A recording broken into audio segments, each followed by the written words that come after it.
Hujambo mtazamaji wa Sauti TV, karibu katika taarifa ya habari tuliyokuandalia kwa siku ya leo. Na miongoni mwa taarifa tulizokuandalia ni uwepo wa vichaka katika maeneo yanayozunguka chuo kikuu cha South, hofu ya usalama kwa wanachuo hicho. Amani ya Ukraine na Mashariki ya Kati yaanza kusakwa huko Paris. Na katika michezo, wadau wa mchezo wa bao waiomba serikali kuwapa ufadhili. Kwa hayo na mengine mengi, ongozana nami Glory Mko nitakayekusomea habari za kitaifa na kimataifa. Axa Raymond atakusomea habari za biashara, na katika michezo Hamod Sanze atakuongozea habari za michezo. Na tuanze na habari za kitaifa. Usafiri wa bodaboda ni miongoni mwa njia kuu zinazorahisisha maisha ya kila siku kwa wasafiri, huku wakazi wa mtaa wa Malimbe wakiutaja usafiri huo kama mkombozi mkubwa kwao katika harakati za kila siku. Wakazi hao wameeleza bodaboda huwasaidia kufika maeneo ya kazi, shule na masoko kwa haraka na kwa gharama nafuu, hasa ikizingatiwa changamoto ya miundombinu na upatikanaji wa usafiri mwingine wa umma. Kwa undani wa taarifa hii, tuungane naye Beata Modest anaripoti ifuatayo. Usafiri wa toyo maarufu kama bodaboda umekuwa ni sehemu mojawapo inayorahisisha usafiri kwa wakazi wa Malimbe.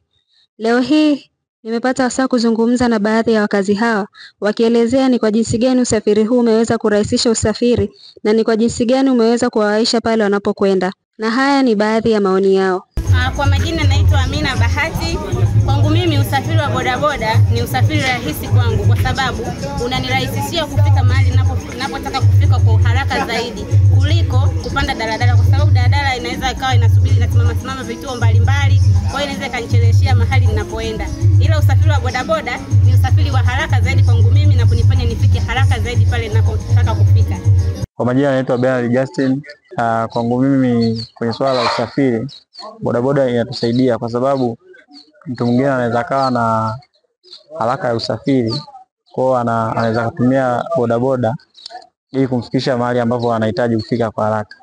Kwa sababu ukitumia labda usafiri watu wengi ambao unabidi labda usubiri watu mpaka waweze kuenea, kwa hiyo inakuwa changamoto sana, lakini ukichukua bodaboda inakurahisishia mahali ambapo unahitaji kufika kwa haraka. Mimi kama bodaboda nimerahisisha usafiri, yani tumerahisisha kusafirisha abiria na nini kila kitu na mizigo yao abiria. Bodaboda ni usafiri haraka sana na pia popote pale unapita. Pia ni bodaboda ni usafiri ambao unarahisisha sana mambo mengi, abiria nini, pia unarahisisha vitu ambavyo ni emergency pia.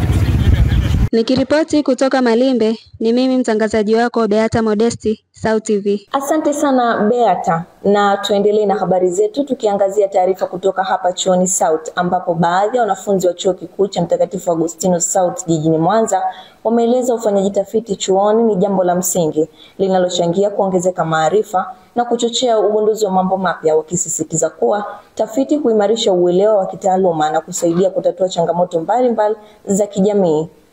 Kwa taarifa zaidi tuungane na mwanahabari wetu Asia Mohamed. Kufanya utafiti ngazi ya shahada ni muhimu kwani inasaidia kujua vitu vipya na vingi vinavyotuzunguka. Leo Sauti TV imepata wasaa wa kuzungumza na wanafunzi wa chuo kikuu cha Mtakatifu Agustino juu ya maoni yao kuhusu kufanya utafiti. Kwa upande wangu naona kuna umuhimu mkubwa wa kufanya utafiti ama research kwa sababu zifuatazo. Moja, research inamsaidia mwanafunzi au mtu ambaye anaifanya kama mtafiti yeye kupata maarifa zaidi kuhusiana na kitu ambacho anakifanyia utafiti. Pili, anapata maarifa zaidi ambayo anaongeza pale alikuwa anaishia kupata maarifa hayo. Lakini pia kuna ujuzi anaweza kupata hasa kupitia tafiti zingine ambazo anaweza kusoma ambazo zinakuwa zimefanywa na watafiti ambao wametangulia. Kwa majina naitwa Reynolds Innocent, mwanafunzi hapa chuo Sauti. Umuhimu wa kufanya research ni kukuza ubunifu au kuvumbua ubunifu mpya. Pale tunapofanya research tunapata mbinu mbalimbali za kufanya taaluma mbalimbali kama hizo za ubunifu. Lakini pia mmoja wa mkufunzi wa chuo hiki alikuwa na haya ya kusema. Kwa majina naitwa William Paulo Msilu. Ni mhadhiri msaidizi kwenye department ya Tourism and Hospitality Management kwenye chuo cha Mtakatifu Agustino campus ya Mwanza. Tunapoongelea masuala ya research kwa wanafunzi, ni muhimu sana wanafunzi wafanye research kwa muda mwafaka. Na muda mwafaka tunaongelea unapokuwa mwaka wa pili, baadhi yao kwa asilimia kubwa wanasoma masuala ya research methodology. Sasa ule muda wanaposoma hiyo research methodology ni bora zaidi wangepewa nafasi pia ya kutengeneza research proposal, research title, ili wanapomaliza ile program ya research methodology waendeleze kuandika research proposal, kwa sababu mwaka wa pili unakuwa ni mzuri zaidi kuliko wasome research proposal mwaka wa pili alafu akifika mwaka wa tatu ndo wanaambiwa waanze kutengeneza waanze kusubmit research titles alafu waanze kuandika research proposal. Lakini research kwa ujumla kwa mwanafunzi inamsaidia sana mwanafunzi, kwa sababu cha kwanza anaposoma research methodology alafu pia akajifunza namna kuandika research, akajifunza namna kwenda kukusanya data, inamsaidia pia anapokuwa shuleni kujifunza masuala mazima ya research. Lakini pia anapotoka hapa kuna baadhi yao wanaenda kuajiliwa kwenye taasisi za research. Sasa kwa sababu tayari anakuwa na ule uelewa ambao ameupata hapa chuoni, inakuwa rahisi zaidi kujiunga na zile timu za research na kuweza kukusanya data ambazo zinakuwa zinafaa zaidi kwa matumizi ya sasa na baadaye. Nikiripoti kutoka Chuo Kikuu cha Mtakatifu Agustino, mimi ni Asia Mohamed wa SAUT TV. Shukran sana Asia Mohamed.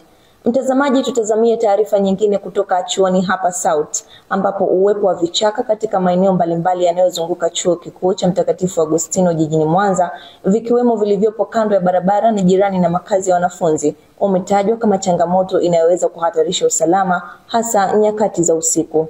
Wakizungumza na SAUT TV, baadhi ya wanafunzi wameeleza kuwa mazingira hayo yameweza kuwa kificho kwa watu wasio na nia njema, hali inayohitaji uangalizi wa pamoja kati ya jamii, uongozi wa chuo na mamlaka za usalama. Mwanahabari wetu Beata Modest ana taarifa kamili. Uwepo wa vichaka katika baadhi ya barabara na hata katika makazi ya watu imekuwa ni sehemu mojawapo inayohatarisha usalama wa raia pamoja na vitu vyao, haswa nyakati za usiku na hata baadhi ya nyakati za mchana. Leo hii tumepata wasaa kuzungumza na wanafunzi kutoka Chuo cha Mtakatifu Agustino, lakini pia tumezungumza na raia katika mtaa wa Nyamalango, huku tukipata nafasi pia kuzungumza na moja kati ya walinzi waliopo katika chuo hiki, akielezea kuhusiana na kasumba hiyo. Kwa majina naitwa Fredi Kweka, mkazi wa Nyamalango. Athari za kupita kwenye vichaka, yani unaweza kupita alafu ukakutana na wezi wakakuibia mali zako kama simu na vingine. Pia athari kubwa sana, wanaweza kukujeruhi kama ukawa na silaha kadhaa, wakakukata mkono au kukuumiza au kufenyeje. Kwa athari ni nyingi sana wakati kupita umo kwenye vichaka. Tunaona na uwepo wa vichaka katika maeneo ambayo tunapita inatuathiri sisi, hasa kipindi kile tunakuwa tumetoka vipindi vya usiku. Kwa unakuta vile unaporudi majumbani kupita katika maeneo ya vichaka unakutana na vitu hatarishi mbalimbali. Kwa hiyo unakutana na wanyama kwa sababu ni giza, wanyama hatarishi. Kwa majina naitwa Sostenes Idi, niko kwenye kampuni ya Njedi Security. Sisi ni mafande wa hapa, tunaimarisha ulinzi kwenye chuo cha SAUT maeneo yote viunga. Pia tunapiga patrol kwenye vichaka vyote tunavyoona, tunapiga patrol kulinda usalama wa wanafunzi. Pia tuna patrol maeneo yote kwenye campus. Aliyekuletea habari hii ni mimi Beata Modesti, SAUT TV. Asante sana Beata kwa taarifa hiyo. Mtazamaji, na kufikia hapo ndio mwisho wa habari za kitaifa kwa siku ya leo. Tupate mapumziko mafupi, tukirejea ni katika habari za kimataifa.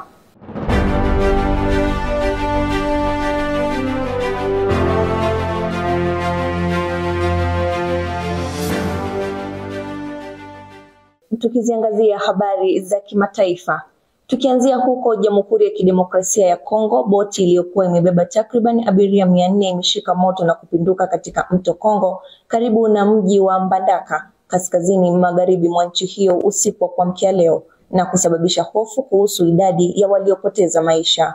Kwa mujibu wa maafisa wa usalama wa mkoa huo, juhudi za uokoaji zinaendelea huku chanzo cha ajali hiyo kikielezwa kuwa bado kinachunguzwa na mamlaka husika. Na nje ya Afrika, viongozi wa Marekani na Ufaransa wamekutana mjini Paris kujadili mzozo unaoendelea kati ya Ukraine na Urusi katika juhudi za pamoja za kidiplomasia kutafuta suluhisho la kudumu la kumaliza vita hivyo.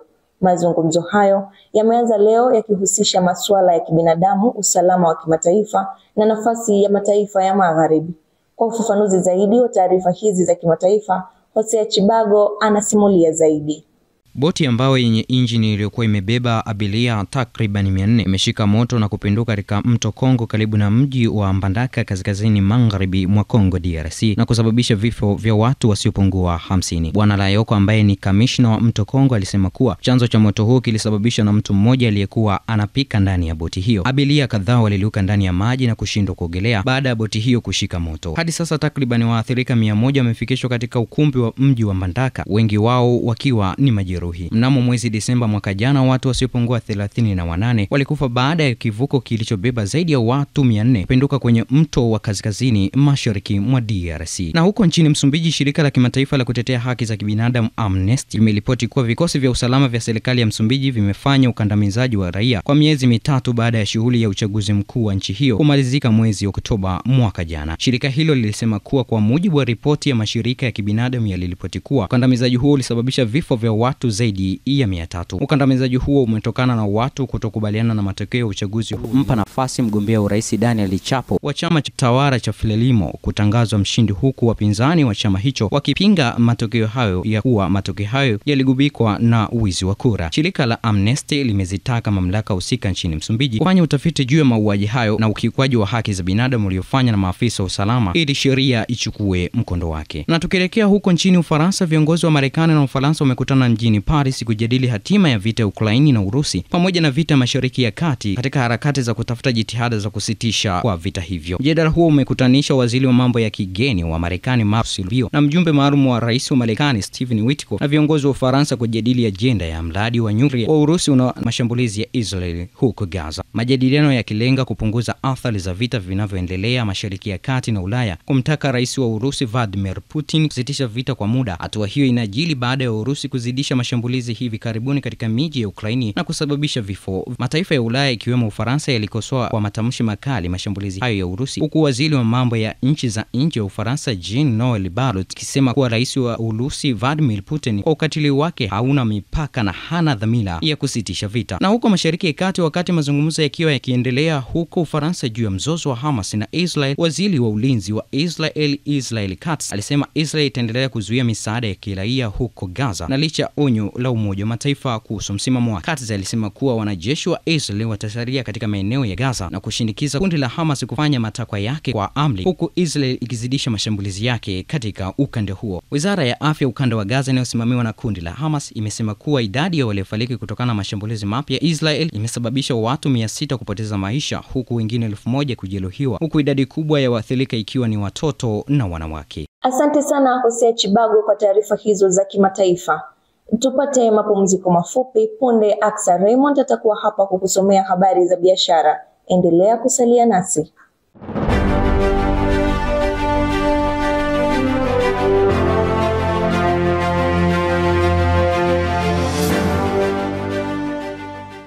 Shukrani Glory Nko. Mtazamaji wa Sauti TV, karibu na sasa ni habari za biashara. Jina langu ni Aksa Raymond. Serikali ya Tanzania imetangaza uwezekano wa kuchukua hatua kali za kibiashara dhidi ya Malawi na Afrika Kusini kufuatia hatua za nchi hizo kuzuia uingizwaji wa mazao ya kilimo kutoka Tanzania, likiwemo zao la ndizi ambalo limekuwa likilenga soko la Afrika Kusini kwa muda mrefu bila mafanikio.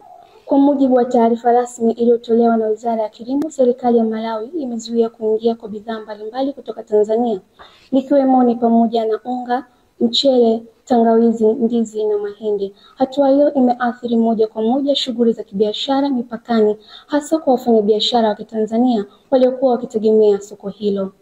Na katika biashara kimataifa, katika kile kinachoonekana kama mabadiliko makubwa ya kisiasa na kiuchumi, China imeanza kuagiza mafuta kwa wingi kutoka Canada kufuatia kupungua kwa ununuzi wake kutoka Marekani kwa takribani 90%. Hatua hii inakuja wakati wa mvutano wa kibiashara kati ya China na Marekani ukizidi kuongezeka na kusababisha athari kubwa katika usambazaji wa bidhaa muhimu kama mafuta. Kwa habari zaidi za kibiashara, Eva Alois anatueleza kwa kina. Tukisalia hapa chuoni Sauti. Baadhi ya wanafunzi wa chuo cha Mtakatifu Agustino Sauti Mwanza wanaojihusisha na biashara ndogondogo wamewahimiza wenzao kutumia muda wao wa ziada kufanya shughuli za kujipatia kipato. Wanafunzi hao wamesema kuwa hali ngumu ya kiuchumi inayowakumba wengi wakiwa chuoni inaweza kupunguzwa endapo kila mmoja atatumia ubunifu wake katika kujishughulisha na shughuli halali za kiuchumi. Muda wa ziada natakiwa tuutumie kufanya biashara badala ya kwenda kucheza nini huko, kitu ambacho hakina positive impact. Unaweza kujikita kwenye biashara masaa 2-3 yapo loose. Unaweza kufanya biashara mwisho siku kujipatia chochote kitu. Imudu biashara hii kwa kuzingatia pia ratiba ya chuo, kwa sababu kitu nileta hapa ni masomo. Siwezi kuacha masomo nikaenda kuuza vibanio mtaani. Kwa hiyo inabidi nisome kwanza, kama kuna kazi ya grupu nifanye, baadaye ndo natumia muda mfupi uliobaki kwenda kufanya hii biashara. Nianza biashara hii imenisaidia sana, kwa sababu sikosi mahitaji madogo kwa sababu ningeamua kuitunza huenda ningekuwa na kiasi kikubwa sana. Biashara hii ilianza mara tu baada ya kuingia chuo. Ijapokuwa biashara hizi huwa ni za msimu, lakini pia hazihusishi biashara ya aina moja. Biashara hizi zinatusaidia katika mambo mengi, ikiwemo mahitaji binafsi kama mawasiliano, yani unapata voucher, lakini pia hata chakula, na wakati mwingine mpaka kodi inatusaidia kulipa maji, umeme. Vyote vile ni faida inayotokana na nini? Na kuwa mjasiriamali. Kwa upande wake mwanauchumi Debora Mwakibinga amewasihi wanafunzi hao kuondoa hofu na kuanzisha biashara bila kuogopa hasara. Sababu mimi naona cha kwanza ni ile hofu ya kupata hasara. Hata mimi nimepitia kabla sijaanza biashara, maana nilishafanya nikiwa bachelor na sasa hivi nafanya biashara nyingine. Nilikuwa na hofu ya kupata hasara kwamba hela yangu kweli bomu langu hili tu 500,000 alafu kipindi hicho tulikuwa tujaongezewa boom ilikuwa 500,000. Alafu niingize kwenye biashara, je ningepata hasara? Ukubali ku take risk ili uwe successful. Kwenye ku take risk sasa ndo labda ikitokea ukaanguka ndo unapata skills za namna una mitigate vipi hiyo risk ili iwe biashara yako iwe lifetime, iwe prolonged kuliko kuanguka labda na kuacha. Kufanya biashara ndogondogo chuoni kunaweza kusaidia wanafunzi wengi kuondokana na utegemezi kwa wazazi pamoja na kujikwamua kiuchumi. Katika biashara hii leo tukisalia hapa nyumbani nchini Tanzania. Serikali ya Tanzania imeeleza kuwa licha ya juhudi mbalimbali za kidiplomasia zinazofanywa kwa kipindi cha miaka 5 kufungua soko la ndizi nchini Afrika Kusini na miaka zaidi ya 10 kwenye soko la parachichi, hakuna hatua madhubuti zilizochukuliwa na nchi hizo kuondoa vikwazo hivyo. Kufuatia hali hiyo, Tanzania imetoa masharti endapo kufikia Jumatano ijayo nchi hizo mbili zisipobadilisha msimamo wao, Tanzania itazuia moja kwa moja uingiaji wa bidhaa zote za kilimo kutoka nchini Malawi na Afrika Kusini. Aidha, bidhaa kutoka nchi hizo mbili hazitaruhusiwa kutumia ardhi ya Tanzania kupita kwenda nchi nyingine wala kupita bandari ya Dar es Salaam. Zaidi ya hayo, serikali imesema itasitisha mara moja usafirishaji wa mbolea kwenda nchini Malawi kama sehemu ya kulinda maslahi ya wakulima na wafanyabiashara wa ndani. Aidha, wafanyabiashara wote wa ndani wanaoagiza bidhaa za machungwa, apple na baadhi ya bidhaa nyingine kutoka Afrika Kusini wameelekezwa kusitisha oda zao hadi pale soko la Tanzania litakapopata fursa sawa ya kuuza mazao yake katika nchi hiyo. Hatua hii inachukuliwa kama sehemu ya kulinda usawa wa kibiashara katika ukanda wa Afrika na kudumisha masuala ya kiuchumi kwa wakulima na wafanyabiashara wa Tanzania. Kwingineko, biashara kimataifa. Kwa mujibu wa takwimu za hivi karibuni, uingizaji wa mafuta kutoka nchini Marekani kwenda nchini China umeshuka kutoka mapipa milioni 29 mwezi Juni mwaka jana hadi mapipa milioni 3 mwezi huu. Kushuka huku kwa kasi kunadhihirisha namna siasa za kimataifa zinavyoathiri biashara ya rasilimali muhimu duniani. China, ikiwa ni moja ya watumiaji wakubwa wa mafuta duniani, inatafuta njia mbadala ya kuhakikisha usalama wa nishati yake. Kwa sasa, Canada imeonekana kuwa mshirika anayefaa, hasa kutokana na soko lake thabiti la mafuta na uhusiano wa kibiashara usiokuwa na misuguano mikubwa kati yake na Beijing. Hatua hii pia inaongeza umuhimu kwa Canada katika soko la kimataifa kwa upande wa nishati. Kwa upande wa Marekani, kushuka kwa kiwango cha mauzo ya mafuta kuelekea China kunaweza kudhoofisha sekta ya uzalishaji wa mafuta ambayo imekuwa ni tegemeo kubwa la uchumi wake. Wakati huo huo, hatua ya China kuelekea nchini Canada inaweza kufungua ukurasa mpya wa ushirikiano wa kinishati kati ya nchi hizo mbili na huenda ikawavutia wawekezaji wapya katika sekta ya mafuta nchini Canada.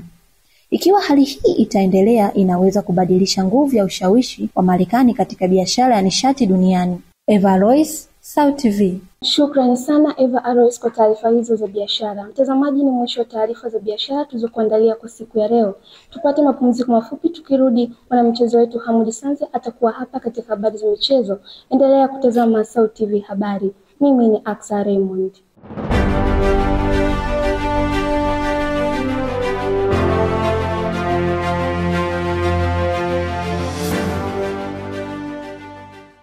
Ni matumaini yangu mzima na hujambo mwanamichezo. Karibu katika michezo ya SAUT TV. Mimi ni Hamudi Sanze.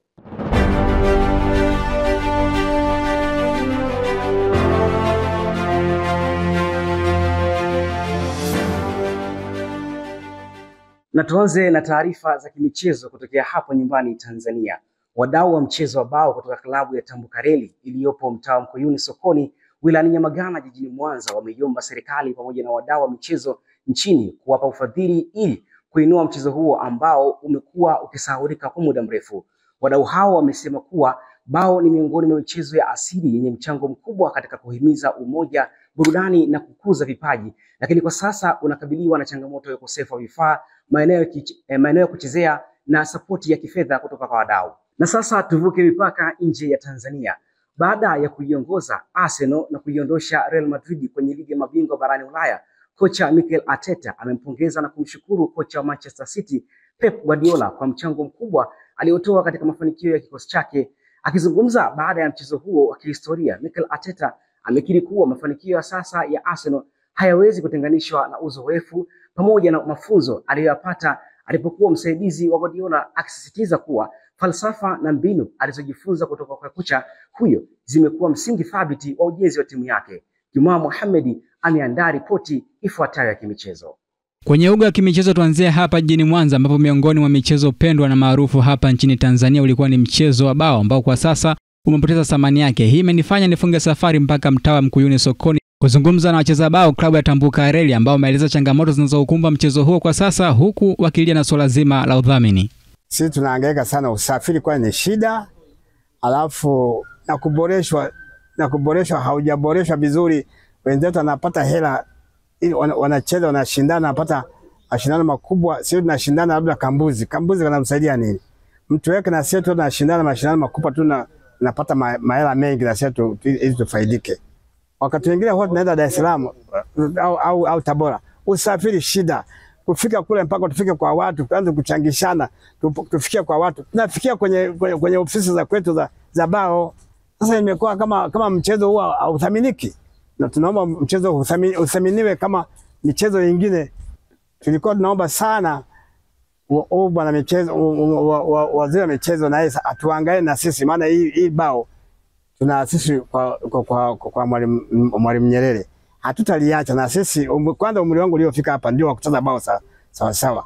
Changamoto ni kama ambazo tunasema kila siku kwamba sisi hatupati ushirikishwaji mzuri, hatuna watu wa kutushika mkono, na mchezo wetu wa bao mchezo ambao unataka uwezesho, upate watu wa kutushika kama ufadhili. Tunacheza kama bonanza.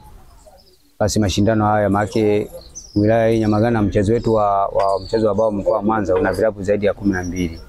Sasa huaga tunatembeleana, mfano mambo ya usafiri, mambo ya kuwawezesha wachezaji wanapokwenda mashindanoni, basi au uanzishwaji wa ligi, tupate hata ligi.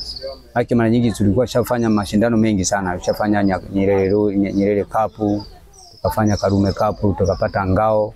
Sasa baada ya hapo tukawa tumekosa uwezeshaji, tumekosa wafadhili, basi mchezo wetu ukao umeshuka kabisa.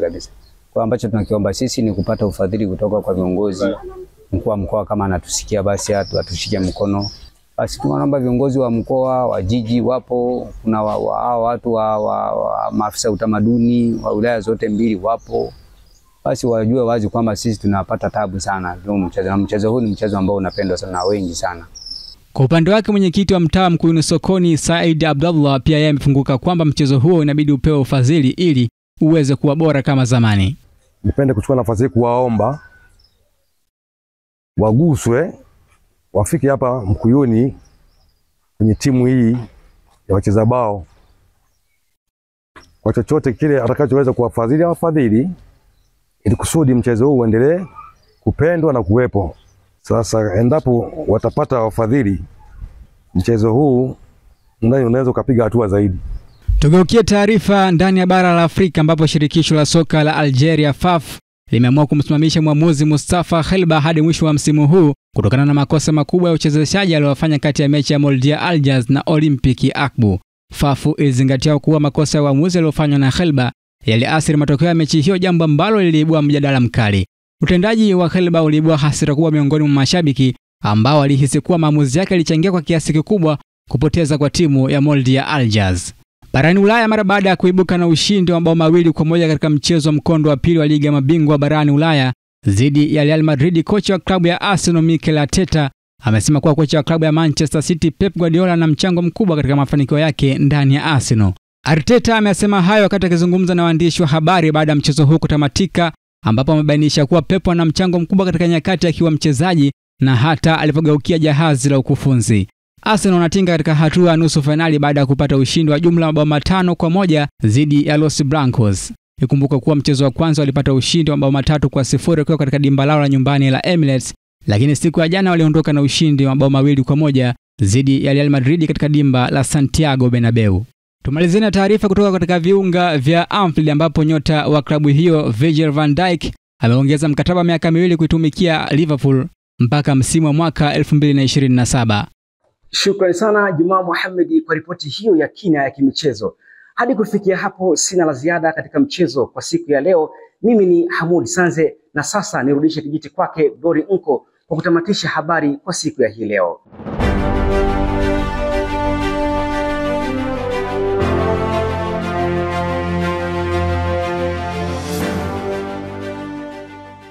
Asante sana Hamud Sanze kwa taarifa hizo za michezo.